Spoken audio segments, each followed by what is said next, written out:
Race, it's what defines and separates us, but when does talking about it become racist? Politically and emotionally charged, so many aspects of our waking and political lives revolve around this tricky issue. Drug policy, immigration, campaigning, casual mentions.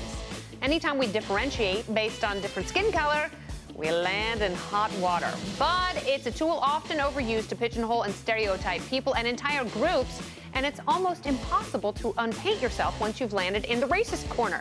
The Dream Act comedy, the Tea Party, Obamacare, is it racist? That's the question we'll ask tonight. This is The Independent.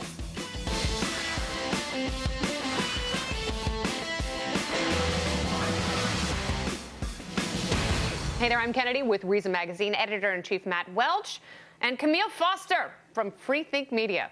There's Kmele. Together we are The Independents. We're free thinkers who don't belong to any political party, man.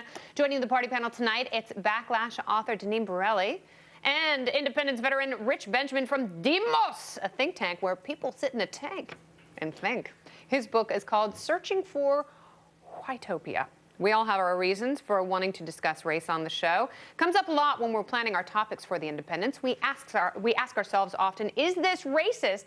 And many times we direct those questions to Kmele because he's got some very strong, surprising opinions on race.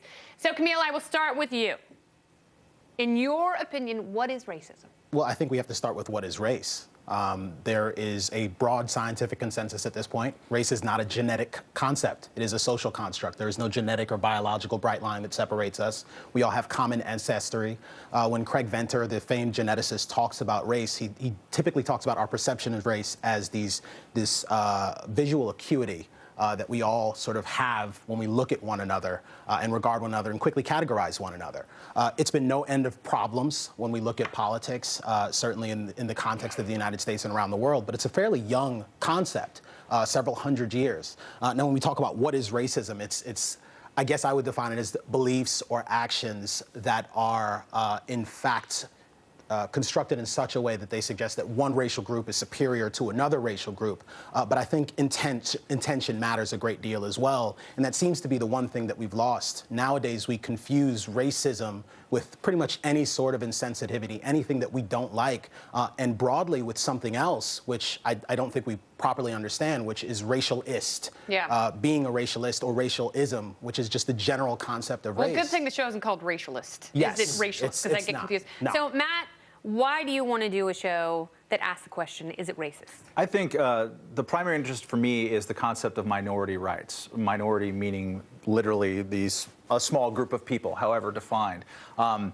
In terms of government policy and also sort of societal mores, anytime you have a solid majority of people, they tend to try to impose their will onto the minority. They will do it, and this could, again, any kind of minority could be a political minority, and they will use the law and bend things in that direction. So I'm interested in the protection of minorities in that way. And race, I think, given the history of this country, of slavery, of the worst institutions in our government in history, I think have involved slavery. So when we look at race, it is sort of a canary in the coal mine. If something is happening disproportionately, wildly disproportionately to African Americans, I think it's a sign or a potential sign of us saying, okay, maybe we still have some legacy institutions. This is a way to somehow have really bad policy here that's being sort of submerged into our lives. Well, it's also a way of, if you disagree with the first African American president, you're called a racist, which I think is wrong. I mean, and Rich, I will ask you this. Have we moved past race by electing the first black president? And is the term Obamacare racist? That was a wonderful thing that we elected the first black president, but it doesn't mean we've moved past race. And you can totally disagree with President Obama and not be a racist. But the problem is you have racially coded words that Republican pollsters test in order to smear the president. Example. Obamacare, illegal alien, food stamp president. Pick your choice. There are tons of them. All right, well, and we know that these are racially coded words meant to link the problem with aliens.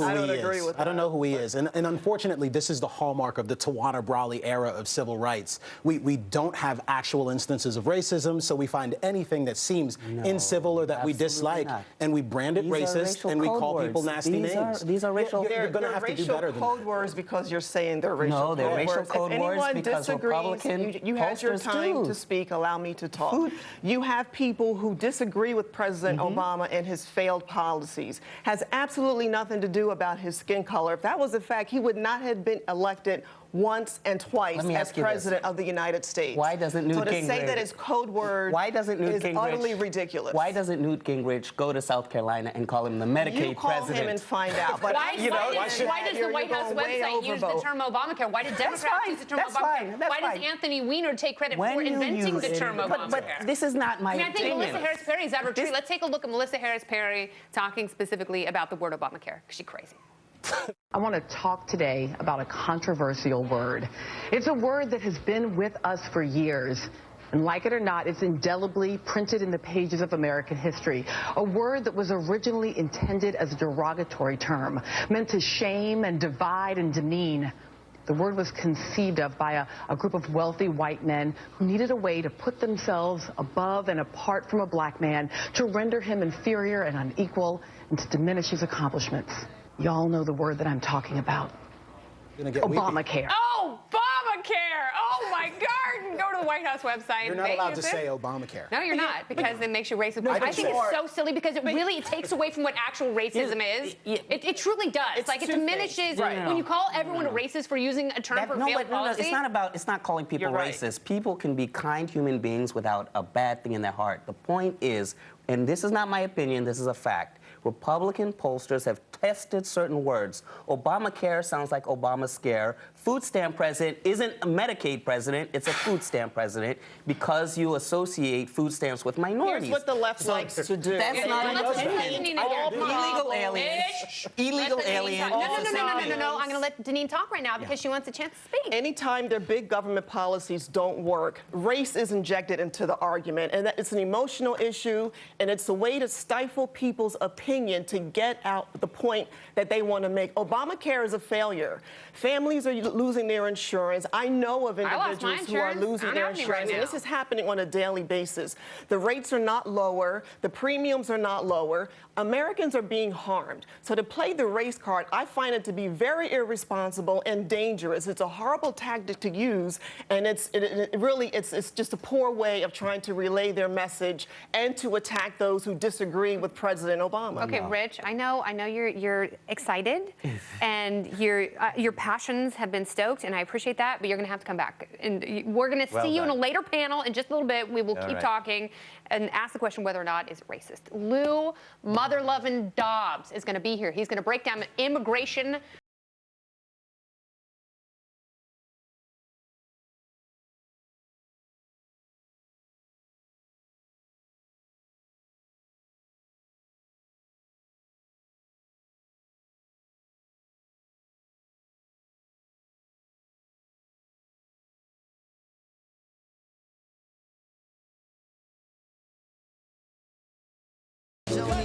Cheese and I'm the macaroni, so why all the fight? Why all the fuss? 'Cause I ain't got that dust. What? Welcome back to the Independence, where we're asking the question, is this racist?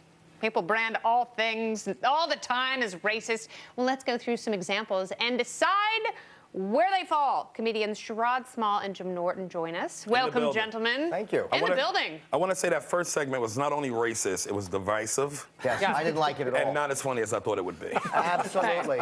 Well, it's Black the and only white thing agree that on that, don't we, Sherrod? We do. Amen. Because it really should be a laugh riot when you're talking More about. giggles. I thought it should have more giggles. Yeah.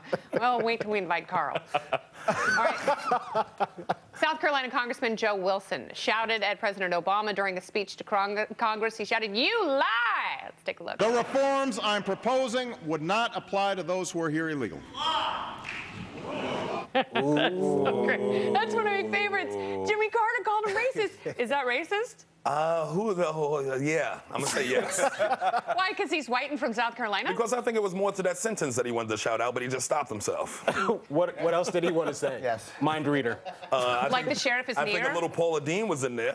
A little Paula Dean. She's a delightful lady. Let's not just judge her because we all want to sleep with her. She's a wonderful woman. She's a good cook. No, I don't think it's... The guy just yelled at the president. It's disrespectful. It's like, I don't think it's racist to be an ass. I mean, you're annoyed at the president. You're supposed to So it was handle that a disrespectful, certain... but not racist. Yeah, I mean, how many people called George Bush a liar? How many people screamed that he was Hitler and it was never a racial through issue? emails and texts, not to his face. Oh, That is a good point. Yeah. Although they did throw shoes at him in Iraq, which I kind of like Bush, and I laughed really hard when I saw that clip. So you think it's racist and disrespectful? No, I'm just joking. I think that.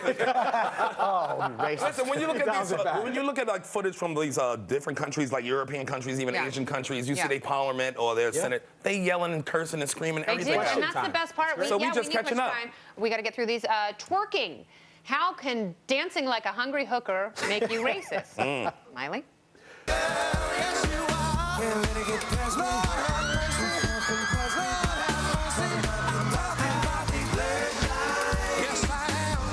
That's the end. Now, Kennedy, hungry hookers don't dance. They do something much more awful. And I'll have no knocking of Miley Cyrus, even though she looks like Dolph Lundgren. I'm still attracted to her. She's a delightful young lady. With slightly better muscle tone. But no, there's no racism in twerking. No. Well, no, people, here's a quote on Miley Cyrus. Young, wealthy woman from the South doing a garish imitation of black music and reducing black dancers to background fodder and black women to exaggerated sex objects. They could be talking about Katy Perry, couldn't it? Yeah, or any They could be performer. talking about just about anyone who employs, multicultural dancers and background singers. People need to relax. This is old people talking about young people. That's young people doing stuff and old people talking about it. Yeah. It's like relax. There's nothing racist about that. Unfortunately, racism has all of the sting that it had before, but it's been totally degraded in terms of the various things it can be applied to. And this is in poor taste. It sucks. Yeah. It's terrible. So people dancing, just but lack it's not creativity racist. when they describe things. Yeah. Well, nobody meets that type of an accusation with just like the revulsion they should. Like, I have nothing to hide, so I have no fear of being called that. Like, when people are called a racist, like, oh God, I'm sorry, I didn't mean. Just tell someone to shut up. I'm not. People never defend And it's not themselves something you can accurately. disprove. I think they try. grovel. I think they try, but it's sometimes When they becomes grovel, they challenging. push that podium right out in front of you so you can apologize. Yeah. Or you go to rehab. All right, Joe Biden delivers the world so many delicious nuggets, it's almost impossible to narrow them down. Upon meeting a nice brown fellow he presumed to be Indian, Joe said, in Delaware, the largest growth in population is Indian Americans moving from India. You cannot go to a 7-Eleven or a Dunkin' Donuts unless you have a slight Indian accent. Wait, that's my material. Exactly. Yeah, Joe Biden's doing Eating at the it's a Improv in great setup. 1988. Yeah. Is You that, cannot go to it without having one. That technically is racist because I want to go and he's saying that I cannot go. That's totalitarian. That isn't racist. is it racist to do an Indian accent when you hear that Well, I celebrate Diwali, so I think I can do it. clip? That's one of their big holidays. Okay. We've taught each Nobody, nothing. other. None of us. Camera 2 laughs, so I'm good. I don't know who Diwali is, so I didn't want to laugh in case it was racially It's a inappropriate. holiday. It's an Indian holiday. But every mistake, people blow up into like, oh my God, he said the wrong thing. It's Like like, we've relax. trained each other to be completely uncomfortable and then to lie, and then we wonder why we're a country of liars and fakes and uncomfortable people. It's embarrassing. But we also stereotype. I mean, that was sort of a stereotype, and some Yes. stereotypes have an element of truth, and others kind of don't. And like the Indian American right Yes. now is not necessarily All stereotypes have truth in Tasteless, them. tasteless, like- and insensitive. But He's just not doing racist. Simpsons. The Simpsons been doing that same joke for 3,000 episodes. Yeah, but there are Indian Americans who are incensed about the idea of Apu. They think it's outdated, and the people have very narrow minds about Pakistanis and Indians who come to work very hard in this And country. how You're Ted offense- Danson. We're gonna switch gears and go Danson. Ted Danson, damn it, Danson! In 1993, while he was dating Whoopi Goldberg, he appeared at a Friars Club roast for The View host in blackface, pooping out the N-word all over the stage. Racist? The context, of course, is that Whoopi put him up to that. I didn't know which one was Whoopi, which one was Ted Danson. I didn't either. And for the record, guys, I really enjoyed Cheers. No, but that's one of those things. And Whoopi Goldberg, and I love Whoopi Goldberg, she's one of the people that was calling for Imus to be fired. Yeah.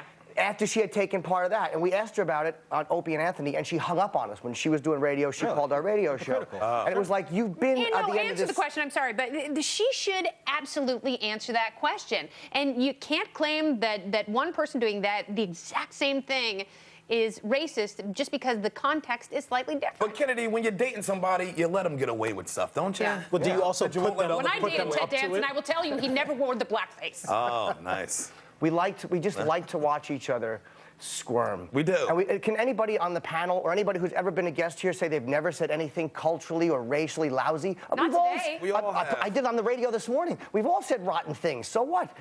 Actually, no, I take that back. Just like everybody's trying to come down on Paula Deen for saying the N-word. It's like, first of all, everybody said the N-word before. Even if you said, hey, don't say the N-word. Yeah. You Right. said it. If you sung along with a Kanye West song, you said the N-word before.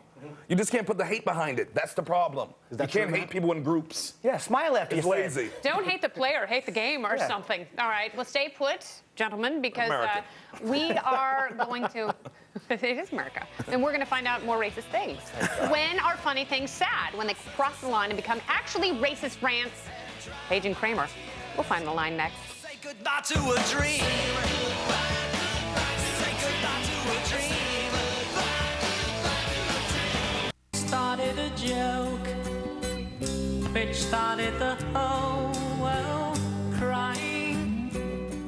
So a black guy, a Mexican guy, and a Chinese guy all walk into a bar. This is the Independence. Racism can kill your career, and in the wrong hands, it can kill a joke. When is it okay to use race in your funny business? We have comedians Sherrod Smith and Jim Norton joining the panel of independents. So when is it a career killer? When the joke's not funny. I mean, What'd I say? when Sherrod your Smith? racism... Sherrod Yeah, Small. I'm so sorry. At least I didn't call you Barry Sanders, but I almost did. At least you didn't say the N-word. That would have been inappropriate.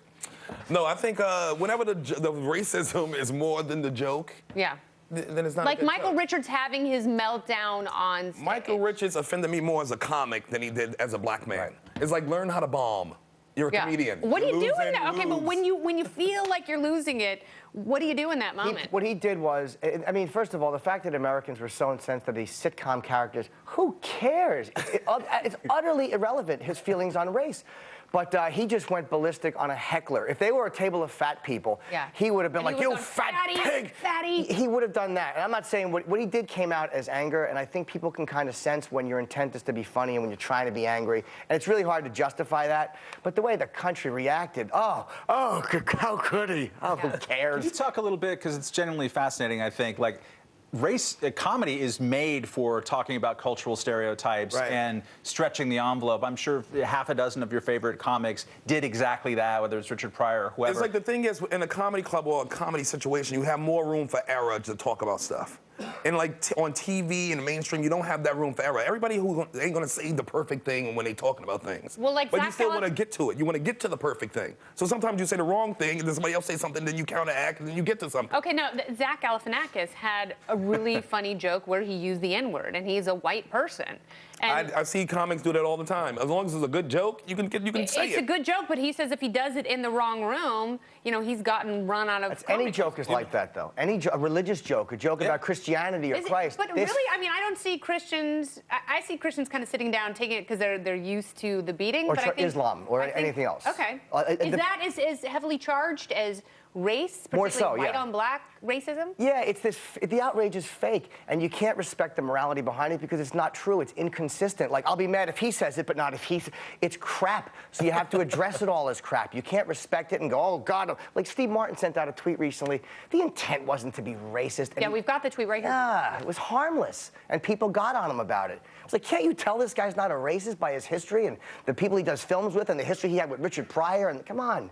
Can you make a joke? Yes. Like the same thing with the Paula Deen thing. It's like the word, the N-word's not the problem. It's the thing, the feeling that you put behind it. It's like if you change the N-word to Steve's, instead of saying N-word, you say there's a bunch of Steves in here. Yeah. Then you're gonna ban Steve? It's like you got to get to the root of the problem. But also, I mean, this is also a source of genuine humor. That's what I think is kind of interesting about it. Like, why is that funny? Why is it always funny for us? Because to crowds go and get watch uncomfortable. The Book of Mormon, or you know, Because any people South Park thing. make people uncomfortable and then show them that there's no reason for their uncomfortability. At the end of it, it's like that's a blessing. It's like they're gonna show you. It's like it's just a transformation. You get a transformation when you go see like Book of Mormon. You go in there not knowing what to expect, and then you get this. You get a point of view that's not yours, but it's entertaining and it's needed. And for some reason, people react to stand-up and the intent being humor. Like, nobody reads a Stephen King book and says, oh my God, he killed a child. Steve, I'd like an apology. But for some reason with comedy, they think that their input is like, hey, I didn't go for that. What about Quentin Tarantino? What about Quentin Tarantino Exactly. getting heat for using the N-word or having his characters... In a book about, or in a movie about slavery. Yeah, using the N-word. And he handled it. It wasn't just that, it was Pulp Fiction. And exactly how he should have handled it. He refused to apologize. He said it's ridiculous. He handled it exactly how he should have. And he left it alone. He left it alone. That's exactly how he should have had it. You know what? You know, people should be more annoyed at the fact that Jennifer Lawrence beat the girl from 12 Years a Slave for Best Supporting Act. That type of like racism is really weird and subtle. It's not as obvious as just screaming the N-word into a bullhorn. You have any evidence that was racism? What's that? You have any evidence that that was racism? No, but it just seems to me that there are. So it's strange that I've you seen say. both films. So yeah, I think it just feels like. Do you think objectively Not the actress racism in 12 Years a Slave was better than her performance in American Hustle? Much better, and it's Then not that happens racism every year. Not It's racism probably based. I better think to those call it that. posters had a little racism in it when they had Fassbender all big and then my Yes. man who played the slave But it's all in tiny in the corner. France. You guys, we got to wrap it up, but please come back. This is great. There are But many not- more topics that you can chew on and spit out on the Independent. I don't I like live in a building, so I'll be here. I don't like to accuse things of being racist without backing it up. I think it was based not in racial hatred. Racism is not always racial hatred, and I don't think that was based in hatred. It's just a subtle form of uncomfortability. Yeah. We've just got to substantiate it, is all I'm saying. All right, well, But you're not a let's racist. substantiate and Yes, I am. congratulate. So thank you both for coming. We'll see you Thanks again. for having us. Indeed. All right. I deem you both racist, by the way. Yes, good. Accurately. You cannot have an immigration discussion without invoking the words of the mighty Lou Dobbs. Lou will be here next.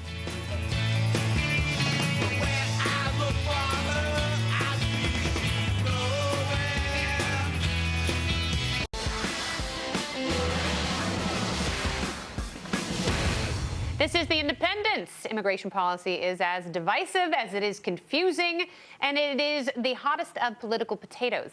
Everyone wants to use it to get votes, but no one really wants to touch it. Lou Dobbs wants to touch it, and he's Fox Business's resident immigration expert. You can see him here every night at 7 and 10. He is a broadcast legend and my office neighbor. He's also the author of the new book, Upheaval. Lou Dobbs. Is our immigration policy racist? Welcome, by the way. Well, great to be with you. And is it what? Is it racist? That's the question we're posing for everything on the show. You know, Whether it's art, culture, then let's be politics, thematic. Obamacare. Boom. Let's be thematic then, shall we? Yes. 50 million Americans are Hispanic, right? Most of the illegal immigrants entering the country are Hispanic. If you are asking that we maintain the status quo, for example, in our immigration policy, you are embracing 50 million Hispanics, are you not? You are not repulsing 1 million. So I don't understand the confusion in otherwise bright, intelligent people in this country who get confused about racism. Embracing nativism in this country is embracing the most heterogeneous population of any society in the world. So how is that racist? I mean, that's where I really begin with this, because it is just backward and somehow such shallow thinking for people who are otherwise so insightful and so intelligent. Okay, well, when you engage in a topic like immigration, because Sure. it is difficult, it is divisive, and there's no one easy path, especially for independent voters. I mean, that's one of the issues they look at, and they're confused as to which side to pick. They see the president will have deported 3 million people by the time he ends his second term. That can't make Latino voters happy. At the same time, like, If Latino does it create voters- jobs? Is it what business wants? Yeah, but Kennedy, if Latino voters are perceived as being so monolithic and simple-minded as only to be single-issue voters or single-issue concerned citizens, I think that is patronizing and condescending, and then does border on racist in point of fact. But what if they Because if that were what inverted- if they are asked questions and they answer overwhelmingly the same way? It's not racist to interpret polling data. I don't think it is, no. But I do think it is racist, if you will, and certainly racial, to push poll and construct utter shibboleths within the polling as if to treat them as one-dimensional, single-minded. Hispanic Americans are amongst the most committed to family values. They are, in my judgment, as an independent, I am a registered independent and proud of it, but they are, in my opinion, natural-born Republicans. I mean, they love everything about this country. They are traditionalists. Now, when you get to the advocacy groups, you're talking about an entirely different segment of the population, because they are on the left politically and ideologically, and presume to represent 50 million people. Now, Lou, I agree with pretty much everything you just said. You prior are a to wise, painting sagacious fellow. Just here's the qualification: prior to painting with the broad brush on the entire Hispanic and Latino community, I always get a little nervous about that. But there is something historically about immigration policy and this phenomena of xenophobia, which we do see playing out in various places around the world, not just in the United States. That when groups find themselves pitted against one another, that it becomes a source of racial strife. And it's at least worth acknowledging that. I can disagree with the soundness economically of a particular policy without calling someone a racist, but there is that other reality. What do you do then when you look to Ireland, for example, and you watch an absolute social and political repulse of Polish illegal immigrants into the country, and legal, by the way. It's a restrictionist philosophy that's being reflected there that goes well beyond illegal immigration. What do you do when you look to Western Europe and their reaction to Eastern Europeans entering countries, whether it be France, whether it be Germany, or Italy, looking to Northern Africa, looking to South Africa, Eastern Zimbabwe. Europe? I mean, you can't put it in racial terms, and it's a mistake to do so. It is convenient and expedient to certain political philosophies and ideology, I understand, but there are to people, do so. There are people on the left who say that immigration policy in Western Europe is just fine if it keeps out Northern Africans and Albanians. There are people who justify that, who consider themselves to be pretty there may socialist. be people who justify it, but that isn't worth our time, because we're not going to deal with such people. The fact is that... my mom immigrated here from Romania, and we called names as a kid. I mean, she had... What did they call her, Romanian? No, they called her a spick. What? A spick. My goodness. They didn't know what to call Romanian, so they just had to borrow the Latino They just terms. went with, another word that I won't use. I mean, the air is too precious to pollute it. With those kind of, to me, even in quotation marks. But do you think there has been historically, xenophobia has impacted the making of immigration laws in this country? Let me say this to you. I don't understand the affection for dismissing those who would be concerned about illegal immigration by first relegating them to these little convenient boxes and, if you will, ideological bends, xenophobe, racist. I mean, do we have any other group we would like to dispense with summarily before we engage in the merits of the discussion? That actually is coming up later. Lou, thank you so much. Please come back. I would be delighted to. We can talk about fashion. We can talk about technology, mathematics. You're that good. I may be that good, but it's so hidden to me. But thank you for revealing. You're amazing. Thank you, Lou. Thank you. Great to be with you. A disproportionate number of brown Americans are targeted and incarcerated in the ongoing war on drugs. U.S. drug policy. Racist?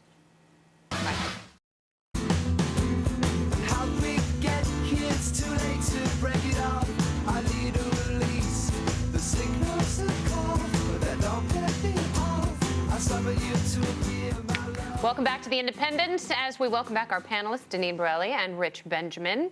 The statistics are staggering. One study found that blacks are jailed 10 times more often than whites for drug crimes. And according to the ACLU, blacks are 3.7 times more likely to be arrested for pot. Don't even get me started on crack sentencing.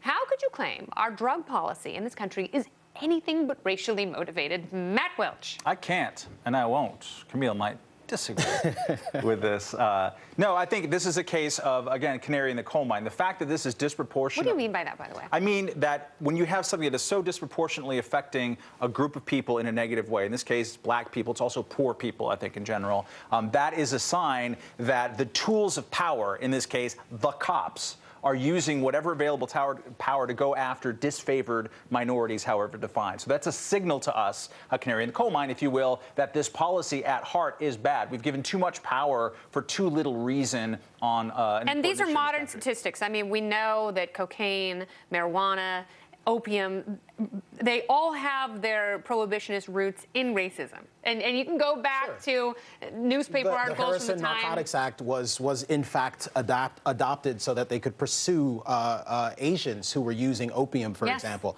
That is a bad thing. That is racist. I don't like drug laws. You and I both agree on that. I don't think that the drug laws are in fact racially motivated. I think it is a mistake to look at racial disparities. The modern application of drug laws or drug prohibition? Well, the application of drug laws as well. I think it is a mistake to look at racial disparities as a bellwether. I think it's a big mistake to pull out the highlighter every time you see these things, because balkanizing policy by racializing all of it doesn't make it easier to change those policies. Stop and frisk is a phenomenal example. Stop and frisk is not bad because black people are more likely to be stopped and frisked. It is bad because the police are invested with an arbitrary authority to harass innocent American citizens. Again, not that is the mutually fundamental exclusive. challenge. They can it's both not, be bad. But the question becomes, what will you rally around? Will you rally around abuses of power? Of people who are stopped and frisked are Latino or Black. Will you rally around abuses of power, or will you rally around this racial archetype? Okay, Rich, I can see you. I agree with you, Kennedy. We should rally around both reasons. I think stop and frisk is bad for both reasons. We didn't do the other thing. Now, we only did one, and that's the problem. Whether it's the reason you're speaking about, or you're speaking about in terms of the arbitrary police power, it should be reevaluated. So I agree, it's not mutually exclusive. And what Matt's pointing out is also different. The canary in the coal mine.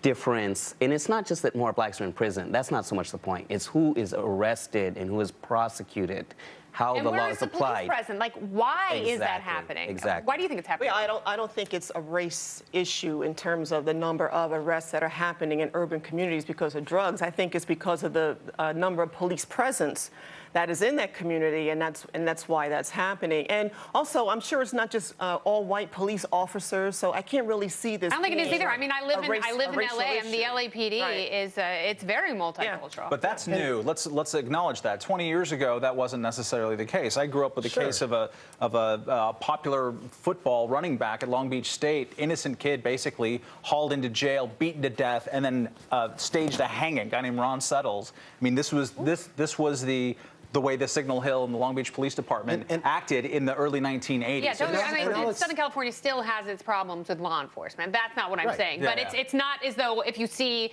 an LAPD cruiser, it's going to be, a couple. It's not going to be John and John. There's a few ponchos. But I think with these communities, if better emphasis was placed on quality education, a better school system, the school choice, for example, and job economic opportunities, that we wouldn't really have such a huge onslaught of crime that is happening in these communities, because you'd be providing opportunities for these individuals and a good education. Do you think it's useful? I mean, to Camille's point, do you think it's useful to even think about in terms of race and stop and frisk and criminality? Is it useful even to measure it and comment on those stats? But I think it all goes back to economics, opportunities, education, and that way these individuals would not be in that kind of position to be in that kind of situation. If they had better opportunities, you make better decisions, better choices, and you would have jobs. So what do you think, Rich? I mean, if you think that there was better school choice for parents who had kids of every age, and there were more economic opportunities, private enterprise, I'm assuming that's what you mean,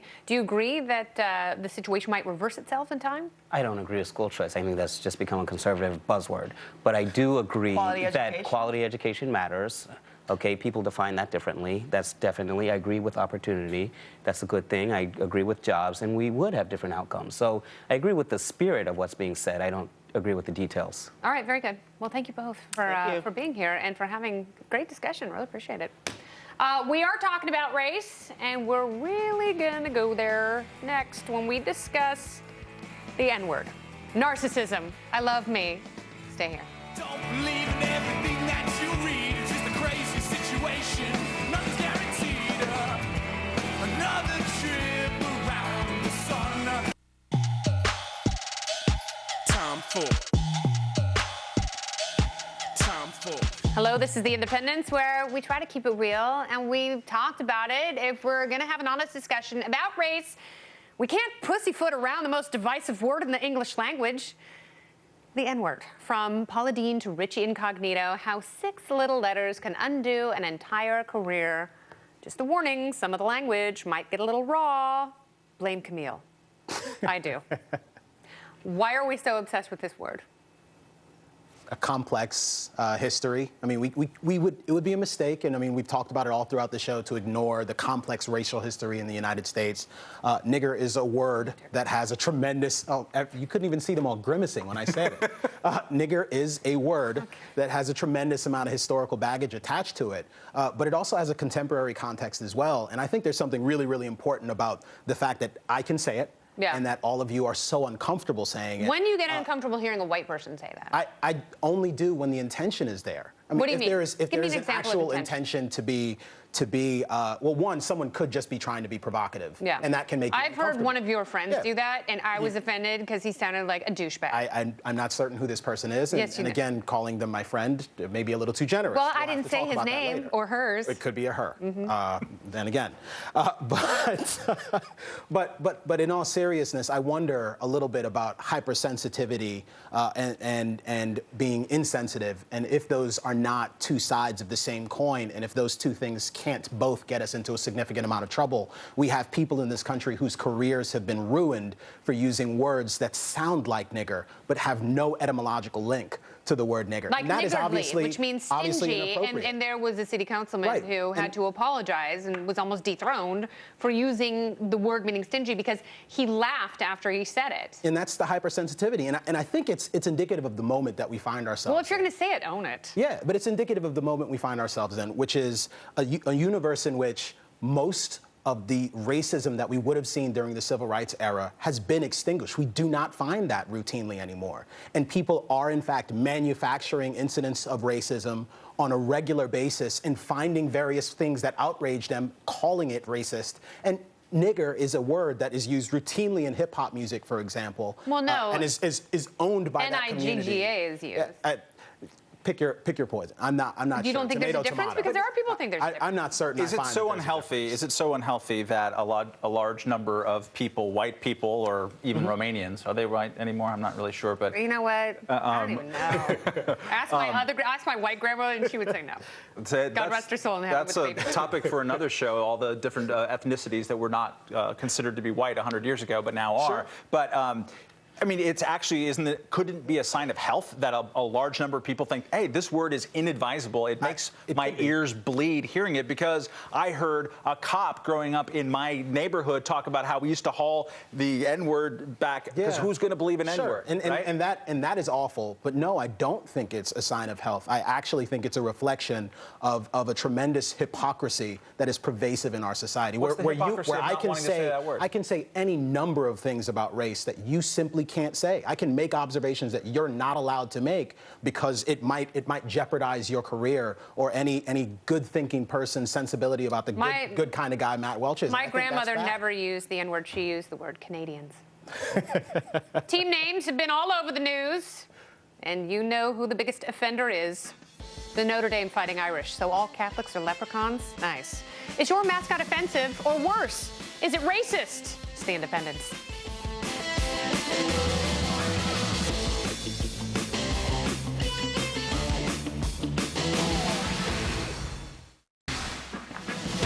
Is it racist to have a show that asks, is it racist? Tell us on Twitter at IndependenceFBN, and keep it clean, Grandma, all right?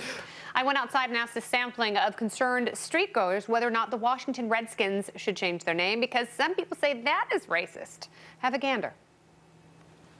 Should the Washington Redskins change their name? Nah. Why not? Why? Because people say it's racist. They're not the Rednecks. They're the Redskins. Would it be more offensive if they were the Rednecks? Yeah, very offensive. Yeah. Do you think the Redskins should have to change their name?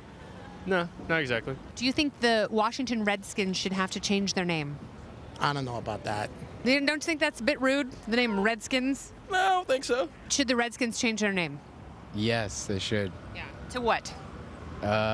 Something cool like the Miami Heat. If there's bringing this much drama to it, then there definitely should be some kind of change. I understand that that's what it's been for a long time, but if it's bringing a lot of heat to them, then definitely something should be done about it. Do you think the Redskins should change their name? No. They leave it just like it is. Okay. All right. Leave it like it is. They've been the Redskins, they Redskins. All right. I like his style. He told me to call him Big Papa, so I did. Matt, you like sports. Kind of. Are you racist?